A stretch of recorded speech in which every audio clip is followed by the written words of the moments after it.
Since the late 1940s, Americans have been fascinated by a mysterious region in Nevada known as Area 51, as well as the much talked about and long-rumored UFO crash in Roswell, New Mexico.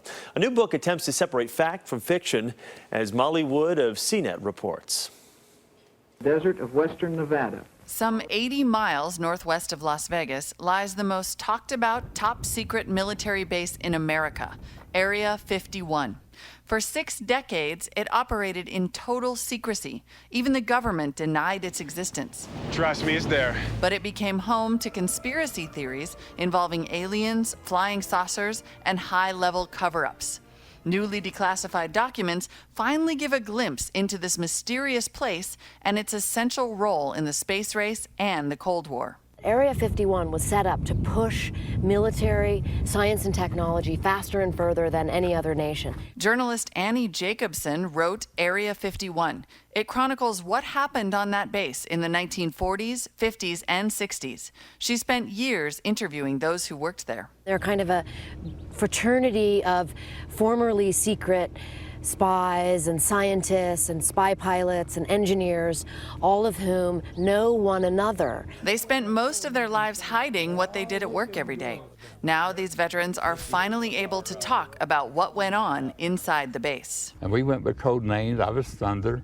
We were dealing with Navy, Air Force, Tactical Air Command, SAC, because we all had one common goal, because we had an urgency of doing our job, because lives in our military depend on what we were doing there. On this dry lake bed, the CIA and later the Air Force developed groundbreaking technologies for espionage and warfare still used by the military today. Well, when you look at the drones that fight the war on terror, you can see the lineage goes directly back to the early spy platforms at Area 51. The U-2 was developed there. The A-12 Oxcart was developed there. Scientists from the base were also involved in the U.S. nuclear weapons program. There was over 100 atmospheric atomic bomb tests at Area 51's nearest neighbor, which is called the Nevada Test Site, starting in the 1950s.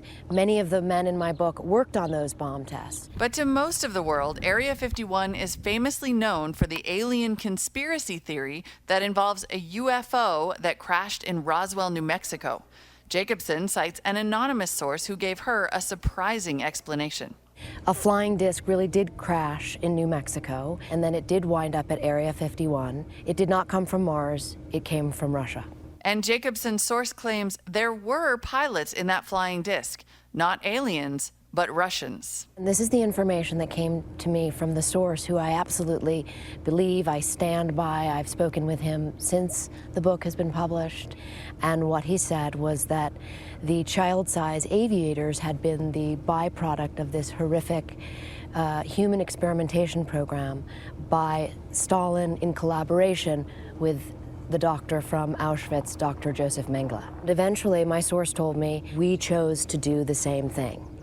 And that upsets a lot of people, this idea that the United States government could have experimented on humans. The CIA hasn't commented on the allegations, but for those who worked on the military base, they can't conceive of it happening. We don't know. We can't, it's just a personal opinion. Everybody's got their own opinion about certain things.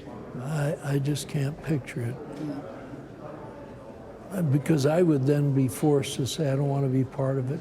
For now, these men are the only link we have to what truly went on inside Area 51. With their stories and declassified documents, we're learning more about what really happened beyond the gates. But most of it will always remain a mystery. Molly Wood, CNET for CBS News.